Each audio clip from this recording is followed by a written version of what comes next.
5 సంవత్సరాల సుదీర్ఘ రాజకీయ పోరాటంలో ఒక రాక్షస ప్రభుత్వాన్ని కూలదోయటంలో మీ అందరి పాత్ర కూడా మరోలేంది.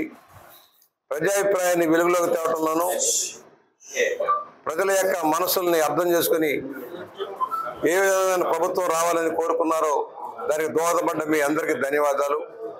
ఒక బ్రహ్మాండమైన విజయాన్ని అందించి రాష్ట్రాన్ని కాపాడుకుంటున్న యావదాంధ్ర తెలుగు జాతి ప్రజలందరికీ, దేశ విదేశాల్లో ఉండి మద్దతు తెలిపిన అందరికీ కూడా ధన్యవాదాలు తెలియజేస్తా ఉన్నాం. ఒక్కసారి అవకాశం ఇవ్వండి అని చెప్పి అధికారంలోకి వచ్చిన జగన్మోహన్ రెడ్డి విశృంఖల విధానాల ద్వారా రాష్ట్రాన్ని చిన్నాభిన్నం చేసి ఆర్థిక వ్యవస్థని నట్టేట ముంచి అన్ని వర్గాల ప్రజలకి తీవ్ర అన్యాయం చేసిన పరిస్థితుల్లో ఒక భయానక పరిస్థితి నియంత పరిపాలనలో ఉన్న విధానాలలాగా జరిగినది. దాన్ని ఎదుర్కొని పోరాటం చేసిన తెలుగుదేశం పార్టీ, జనసేన, బీజేపీ నాయకులకి, కార్యకర్తలకు అందరికీ అభినందనలు. మాట ఇవ్వటమే కాదు, నిలబెట్టుకోవటం ప్రధానం. ఎన్నెన్నో వాగ్దానాలు చేసిన జగన్మోహన్ రెడ్డి నవరత్నాల పేరుతో మోసం చేశాడు, ప్రజల్ని ఇక్కట్ల పాలు చేశాడు. ఏ మాట నిలబెట్టుకోవటంలా సంపూర్ణ మద్యపాన నిషేధం అన్నాడు, మద్యపానం ద్వారా దోపిడీ చేశాడు. మైనింగ్ పాలసీలో దోపిడీ చేశాడు. అమరావతి రాజధాని దగా చేశాడు.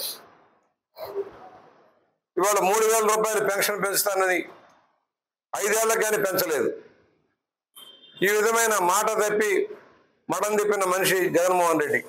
దానికి భిన్నంగా ఇవాళ ఎన్డీఏ ప్రభుత్వం రాష్ట్రంలో అధికారంలోకి వచ్చింది. చంద్రబాబు నాయుడు గారి నాయకత్వంలో, పవన్ కళ్యాణ్ గారు, మోడీ గారి సారథ్యంలో ఈ ప్రభుత్వం ఏర్పాటైంది.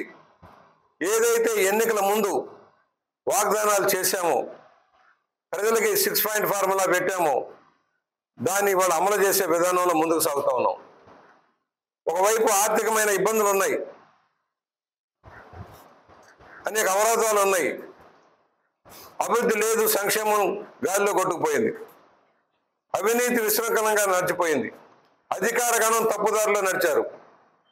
ఫలితంగా తెలుగు జాతి నష్టపోయింది. ఉద్యోగాలు లేక, ఉపాధి లేక, ఏం చేయాలో తెలియని అగమ్యకు వచ్చిన పరిస్థితి. దానికి భిన్నంగా ఈ రోజున ఏ మాట అయితే చెప్పామో దాన్ని ఈరోజు అమలు చేయడం కోసం ముఖ్యమంత్రిగా చంద్రబాబు నాయుడు గారు నిర్ణయాలు తీశారు.